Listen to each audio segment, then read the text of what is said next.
सबसे पहले मैं आपकी चैनल सभी चैनलों का खैर मकदम करता हूँ और अस्सलाम वालेकुम व रहमतुल्लाहि व बरकातुहू। कल मैं भी उस मीटिंग में था जिस वक्त इन्होंने हमारे ईओ साहब को एक लेटर दिया कि हम प्रेसिडेंट और वाइस प्रेसिडेंट को नहीं चाहते हैं।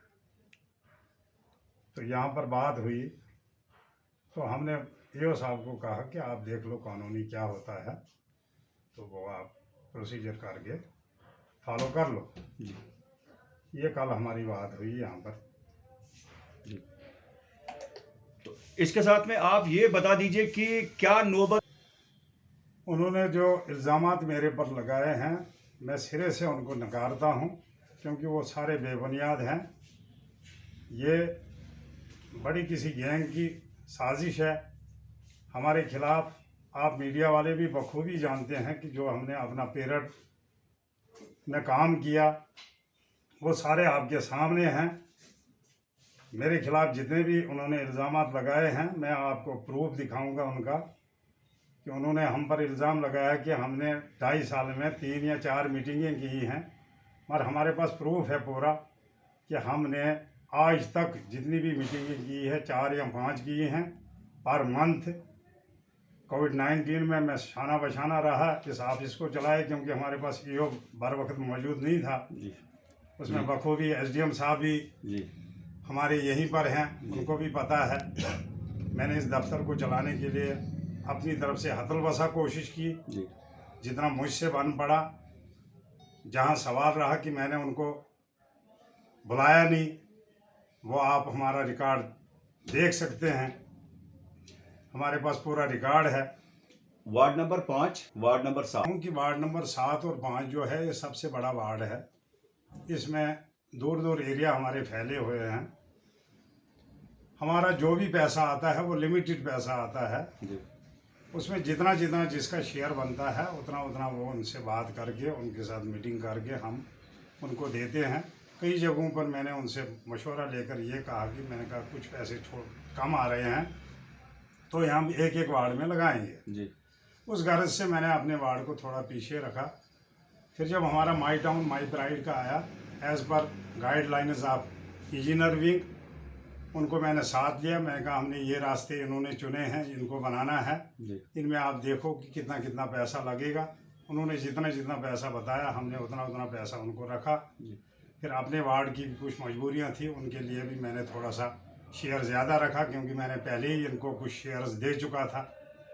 और हमारे कुछ वार्ड ऐसे छोटे हैं जिनमें 1 या 2 गलियां हैं जो ऑलरेडी कुछ बनी हुई थी, जो बनने वाली थी उन पर काम हो गया है, कुछ काम होने वाला है।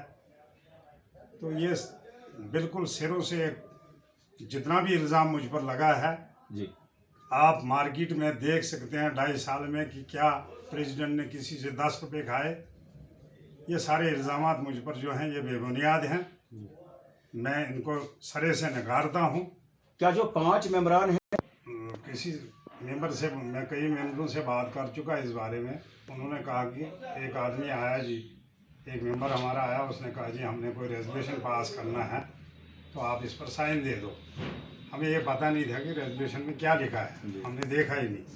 तो वक्त आने पर जब वोटिंग होगी उस वक्त आपको भी पता चलेगा कि अक्सरियत किन के साथ होगी, कौन इस कुर्सी का दावेदार है और कौन इस कुर्सी को संभाल सकता है। ये आने वाला वक्त आपको बताएगा।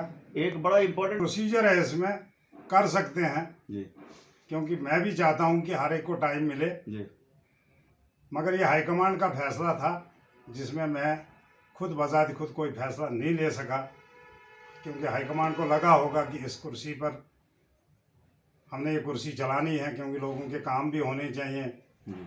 तो इसलिए उन्होंने कोई डिसीजन नहीं लिया होगा।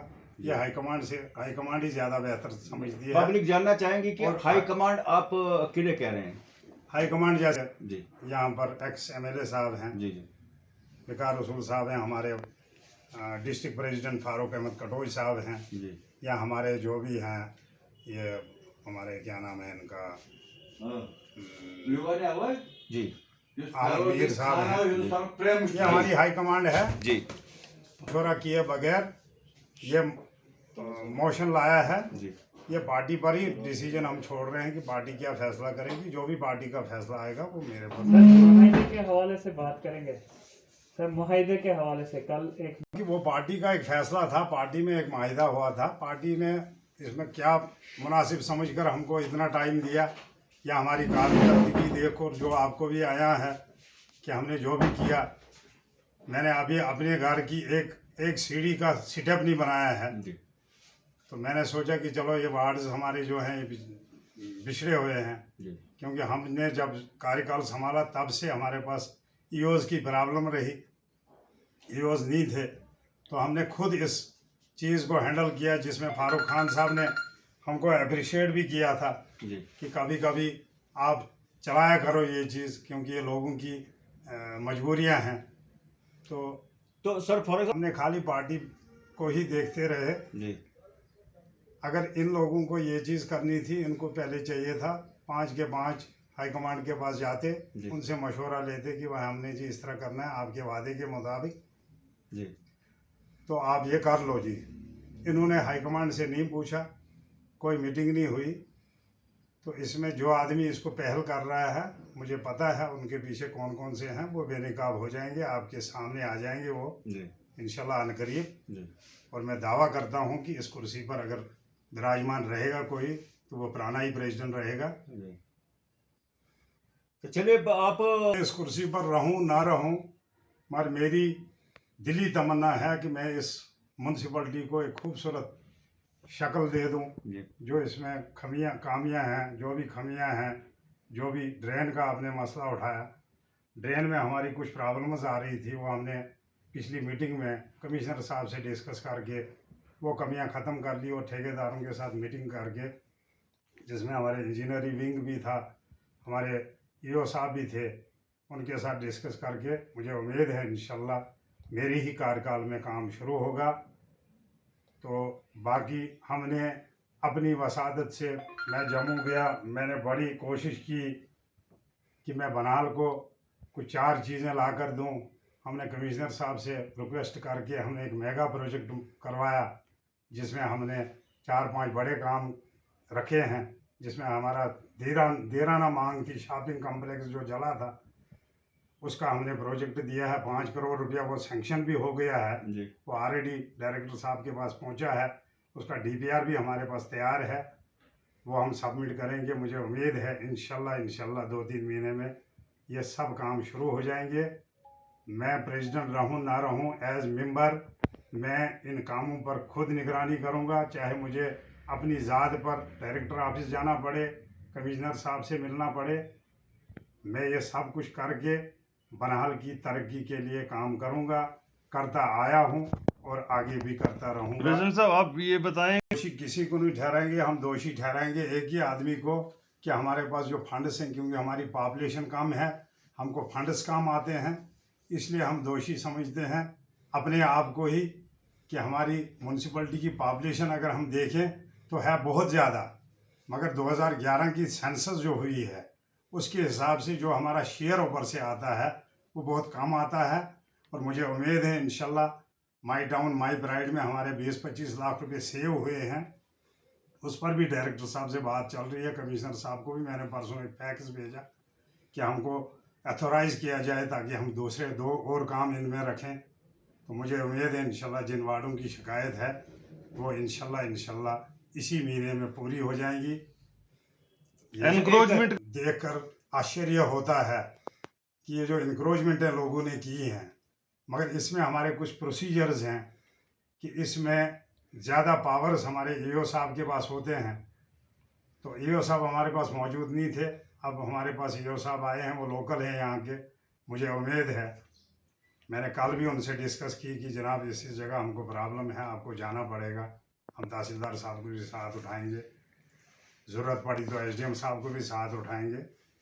तो इंशाल्लाह उन इंक्रोचमेंटों को ख़त्म करने के लिए हमने ऑलरेडी उनको नोटिसें भेज दी हैं कि अगर आप खुद ही उठाते हो तो बेहतर है, नहीं तो हमें कोई कार्रवाई करनी पड़े, फिर उसके लिए आप खुद जिम्मेवार होंगे। चलिए में नहीं है, ना मैंने किसी को पैसा दिया है, ना मेरे पास ऐसी कोई बात आई कि हमको म्यूनसिपलिटी से फ्रॉड पैसा निकाल कर हमें दिया जाए।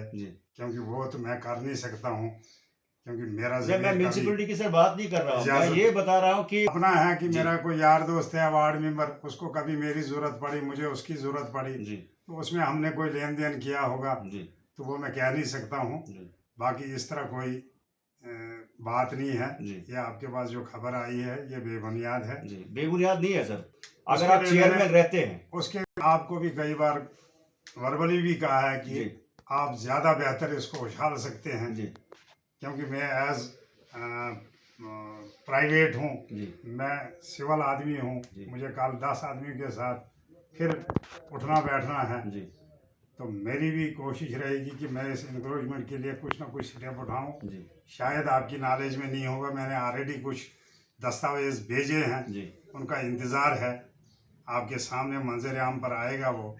तो आपसे भी मैं निवेदन करता हूँ, गुजारिश करता हूँ कि आप भी स्टेप उठाइए, ताकि ये जो इंक्रोचमेंट है, जहाँ हम जामिंग में फंसते हैं, जहाँ लोगों ने इलीगल, अगर किसी के पास 2.5 फुट या 2.5 कनाल या 2.5 मरले ज़मीन है, जी। उसने 5 मरले 10 मरले 3 कनाल 4 कनाल पकड़ी है, मैं ये अपने तहसील एडमिनिस्ट्रेशन से भी गुजारिश करूँगा कि वो फिलफोर इस चीज़ को देखें, हमारी नोटिस में लाएं, हमें डॉक्यूमेंट्स दें और हम उस पर कार्रवाई करेंगे। जी ये बहुत बहुत आप शुक्रिया।